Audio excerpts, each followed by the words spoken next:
अब जब एंट्री हो चुकी है तो इस एंट्री के साथ एक गाना मैं भी गाना चाह रहा हूँ। एक प्याज का नगमा है, प्याजों की रवानी है, जिंदगी और कुछ भी नहीं, प्याज टमाटर की कहानी है। बताइए भाई साहब, हमारा गाना लगा कैसा आपको? हाँ, मुझे मालूम है कि आपको भी बहुत मज़ा आया होगा। अरे भाई साहब, जितना अच्छा मैं एंकर हूँ उससे बेहतर सिंगर हो जाता हूँ, ख़ास तौर से तब जब मेरा गला बैठा हो।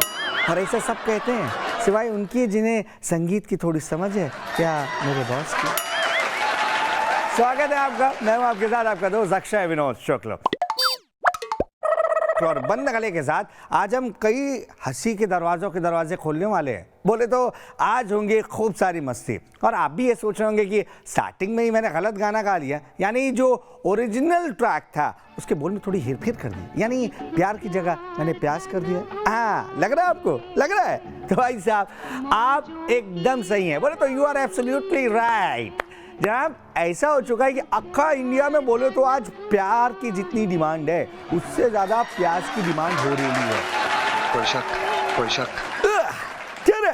अब दादा ने बोल दिया कोई शक, तो फिर कोई शक बचता नहीं है। दादा ने कह दिया तो कह दिया, और दादा के कहने पर तो कोहली को भी कोई शक नहीं रह जाता है। तो फिर हम कौन सी चीज़ है?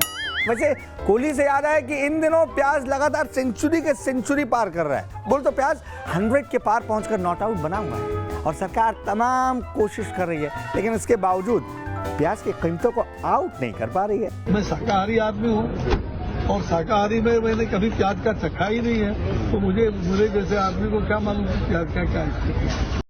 प्याज इतना महंगा हो गया है कि अब वो खाने की नहीं, सिर्फ देखने की चीज बन चुकी है, यानी दर्शनीय वस्तु बनकर रह गई है। हाल ये हो गया है कि पहले लोगों को प्याज काटते हुए आंसू आते थे, और हीरो कहता था कि पुष्पा आई हेट टीयर्स।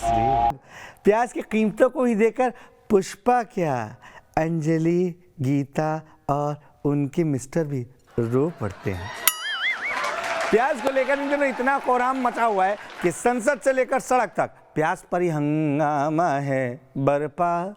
कोई प्याज बेच रहा है तो कोई प्याज की माला पहनकर सड़क पर नारे लगाता नजर आ रहा है। प्याज इतना कीमती हो चुका है कि उसे लॉकर के अंदर रखने की नौबत आ रही है। ये बात प्रधानमंत्री नरेंद्र मोदी ने कही थी जब वो भाई और बहनों गुजरात के सीएम हुआ करते थे। अब तो हमें प्याज के लिए भी लॉकर खुलवाना पड़ेगा, हमें प्याज भी लॉकर में रखना पड़ेगा। मेहमान आएंगे तो सुगंध देकर के फिर घर में रख देंगे अंदर। भाइयों बहनों, जो सरकार बिना प्याज को आपके आंसू निकाल देती हो, ऐसी दिल्ली के सरकार के पापों का परिणाम देखिए। उस वक्त तो कौन जानता था कि एक समय ऐसा आएगा जब वाकई प्याज को लॉकर में रखा जाएगा।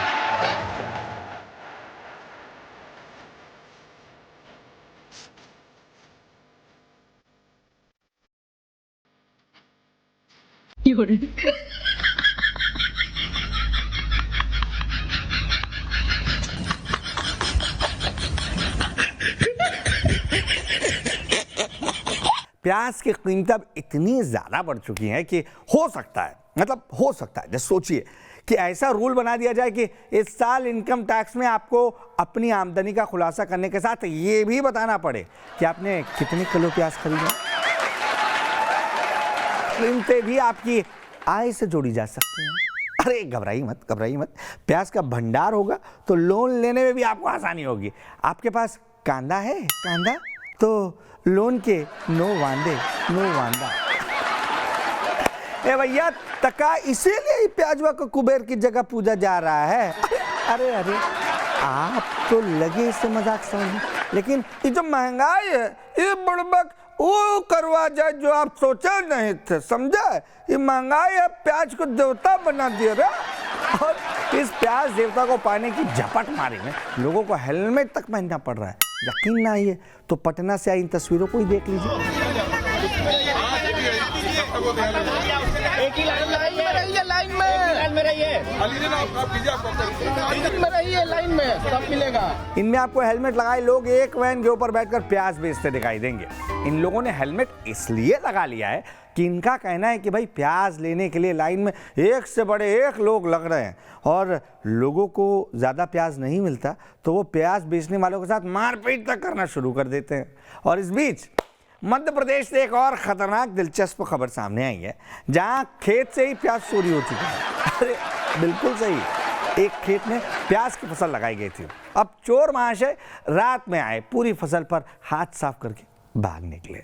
भाई बहुत मेहनती चोर हैं। नासिक महाराष्ट्र से जाकर जो हम रोप लाए थे वो लगाया और उसमें बड़ी मेहनत करी और मेहनत जैसी सफलता मिलने ही वाली थी कि प्याज हमारा बड़ा हुआ था और चोरों ने कल रात यहाँ पर उखाड़ कर ले गए। इधर किसान अपनी फसल के चोरी हो जाने की बात से दुखी है और उधर हो सकता है कि चोर प्याज के पकौड़े तल रहा होगा। पकौड़ा रोजगार कम से कम चोर को तो मिला। अगर आपको लग रहा है कि ये तो हद हो गई है तो अगला किस्सा आपको और हैरान कर देगा। वाकई एमपी अजब है और उससे ज्यादा तो गजब है। मध्य प्रदेश में एक पूरा का पूरा ट्रक गायब हो गया। आप सोचेंगे कि इतना भारी भरकम ट्रक आखिर लापता कैसे हो सकता है भाई, हैं? लेकिन ऐसा हुआ है। इस ट्रक में लाखों रुपए के प्याज लदे हुए थे, लेकिन मंजिल पर यह प्याज का ट्रक पहुंचता उससे पहले ही चोरों ने इस पर हाथ साफ कर दिया। अलबत्ता ट्रक बाद में तो मिल गया और मुझे लगता है कि एक दिन अब ऐसा भी आने वाला है जब प्याज से भरा जहाज भी अचानक से चोरी हो जाए। अरे प्याज के इस प्रताप को भी थोड़ा देख लीजिए, कैसे इस दूरदर्शी ऑटो वाले ने प्याज का भविष्य बता दिया। यानी कि रुपया नहीं, अब ये देश की नई करेंसी होगी। ऑटो वाले को किराए में पैसा नहीं, बड़ा प्याज दे रहा है और छुट्टे में ऑटो ड्राइवर छोटे प्याज वापस कर रहे हैं।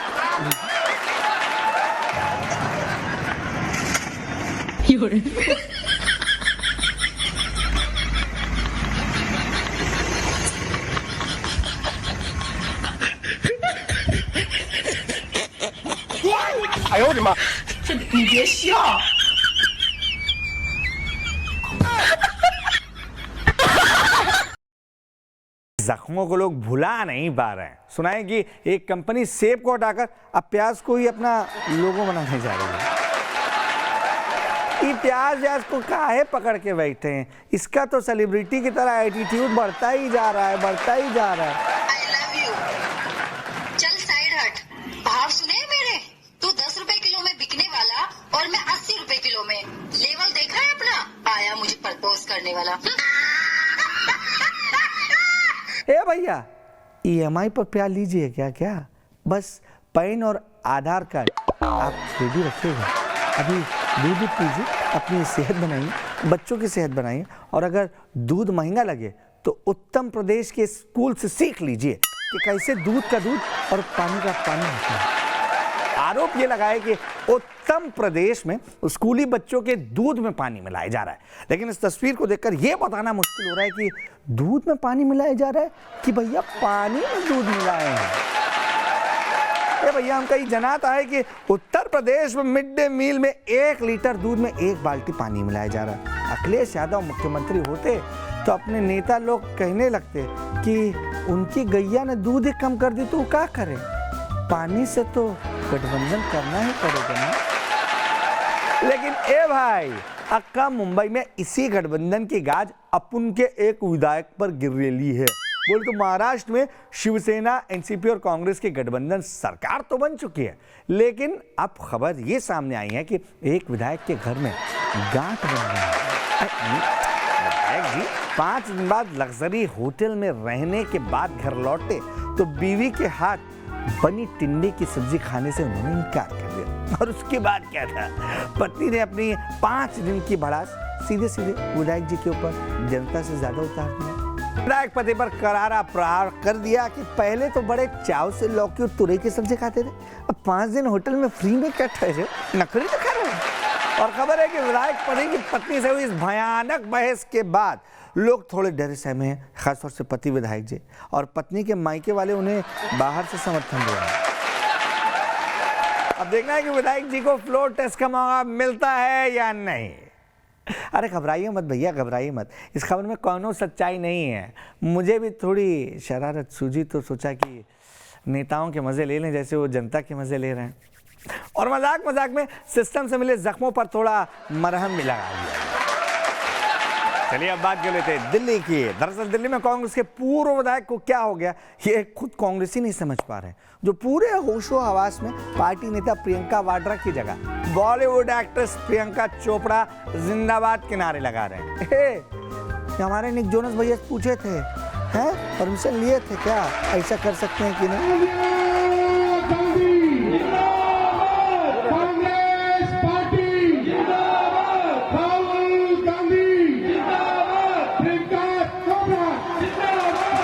अब ये पॉलिटिकल स्टंट है या फिर कुछ और, या नेताजी का जोश में होश खो देने वाला मामला? पार्टी नेता इसका जवाब अब तक तलाश रहे हैं, लेकिन यहाँ रेल मंत्री पीयूष गोयल बड़े जोश में नजर आए। बोले ट्रेन की माफिक रफ्तार बढ़ते नजर आ रहे हैं। आखिर ऐसा क्या हो गया भाई जो पीयूष गोयल जी ऐसे तेजी से दौड़ रहे हैं? मजे लेने वाले जो लोग हैं वो तो यहाँ तक कह रहे हैं कि पीयूष गोयल अपने उसी खोजी बयान पर उठने वाले मीडिया के सवालों से बचने की कोशिश कर रहे हैं जिसमें उन्होंने आइंस्टाइन को ग्रेविटी की खोज करने वाला बता दिया था। Don't get into those maths. Those maths have never helped Einstein discover gravity. दौड़ लगाते पीयूष गोयल की तस्वीरों पर जब उनकी पार्टी के नेता सलामी ठोक रहे थे तो हमने भी पड़ताल की आखिर ये माजरा है क्या। तो सामने आया कि मंत्री जी कैबिनेट की बैठक में लेट हो गए थे और इसीलिए दौड़ लगा के पहुंच रहे थे। काश हमारी इकोनॉमी भी इसी तरीके से दौड़ लगाती। खैर, लेकिन यहाँ क्या हुआ, यहाँ तो पूरा का पूरा सरकारी अमला ही दौड़ लगा रहा है। ये रेस है या कुछ और? सांसें फूल रही हैं, चेहरे की हवाइयाँ उड़ी हुई हैं, लेकिन दौड़ लगानी ही पड़ रही है। अब तक तो अधिकारियों के पीछे जनता को दौड़ते आपने देखा होगा, लेकिन आखिर डीएम साहब किसके पीछे भाग रहे हैं? अरे दौड़ लगाने के पीछे की वजह जाननी है तो जनाब जरा आसमान में नजर इनायत करिए। हाँ ऐसे ही भाई सीएम साहब आए हैं और उन्हें देखते ही डीएम साहब ने ना दाएं देखा ना बाएं देखा, सिर्फ ऊपर देखा और लगे दौड़ लगाने के लिए, ऐसे जैसे इनके पीछे किसी ने कोई काटने वाला डॉगी छोड़ रखा हो। वैसे इस रेस में डीएम और एसपी अकेले नहीं दौड़ रहे हैं, इनके साथ विधायक जी भी शामिल हैं जो ऐसे दौड़ रहे हैं मानो इस प्रतियोगिता में विधायक जी को सम्मानित किया जाना है। वैसे उत्तर प्रदेश में ऐसी ही दौड़ बीते साल एक महिला डीएम भी लगा चुकी है।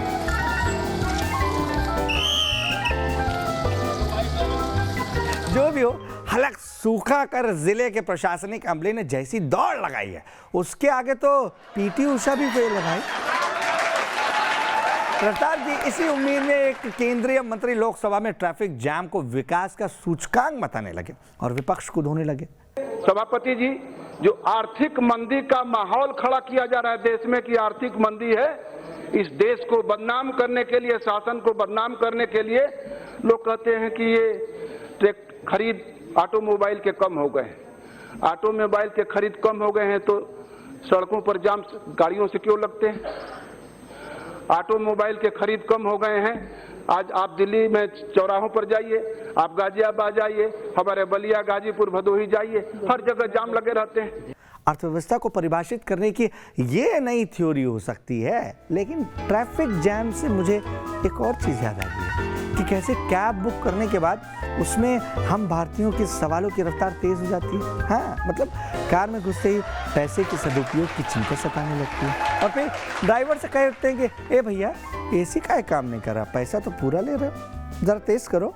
हाँ ठंडी में भी लोग एसी चालू करके जा रहे हैं और थोड़ी ही देर बाद ड्राइवर की कमाई की फिक्र हुई तो ये पूछने लगे कि एक दिन में आप कितना कमा लेते हैं? मीडिया वाले से ज़्यादा खर्च हो गए। यही इंटरेस्ट आगे बढ़ता है तो बात राशिफल तक पहुंच जाती है, लेकिन बात घुमा फिरा कर रफ्तार पर आकर अटक ही जाती है और फिर वही बात भाई स्पीड थोड़ी कम कर ले। स्पीड कम हुई तो ये भी पूछ लिया कि इस बार वोट किसे दिया था, लेकिन इन सब के बीच गूगल मैप्स का सहारा लेते रहते हैं ताकि हम रास्ता ना भटक जाएं। और अगर शेयरिंग कैब बुक की हो तो पहले उतरने की जिद की है ना आपने। भाई महाराष्ट्र में भी तो इसी जिद ने बेमेल गठबंधन की 3 पहियों वाली सरकार बना दी और इसकी चिंता फडणवीस को सताई जा रही है। मुझे ऐसा लगता है ये सरकार अपने बोझ तले दबेगी, क्योंकि ये 3 पहियों की ऐसी गाड़ी है जिसका कोई भी पहिया एक दिशा में नहीं चल सकता। तीनों पहिए 3 दिशाओं में चलेंगे और महाराष्ट्र जैसा अगड़ा राज्य, इसकी क्या परिस्थिति होगी इसके बारे में मैं कह नहीं सकता। वैसे बात 3 पहिए की हो रही है तो जरा 2 पहिए की मजम्मत की तस्वीर भी आप देख लीजिए। हेलमेट नहीं पहनने पर ट्रैफिक पुलिस ने चालान किया तो जनाब का गुस्सा भड़क उठा और ये गुस्सा उतरा बेचारी इस बाइक पर।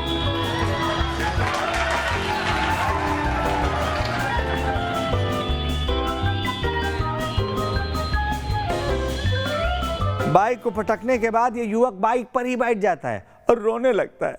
लेकिन यार तुमसे अच्छे तो राजस्थान के मंत्री साहब हैं, प्रमोद जान भाया, जो सुरीले तान पर पत्नी के साथ स्टेज पर थिरक रहे हैं। तुमको पाया है तो जैसे खोया हूँ, कहना चाहूंगी तो तुमसे क्या कहूँ, तुमको पाया है तो जैसे खोया हूँ। नए ट्रैफिक रूल की गाज मंत्री जी पर भी गिरी थी जब बिना हेलमेट ये बाइक चलाते हुए नजर आए हुए थे और 200 रुपए का इनका चालान भी काट दिया गया था।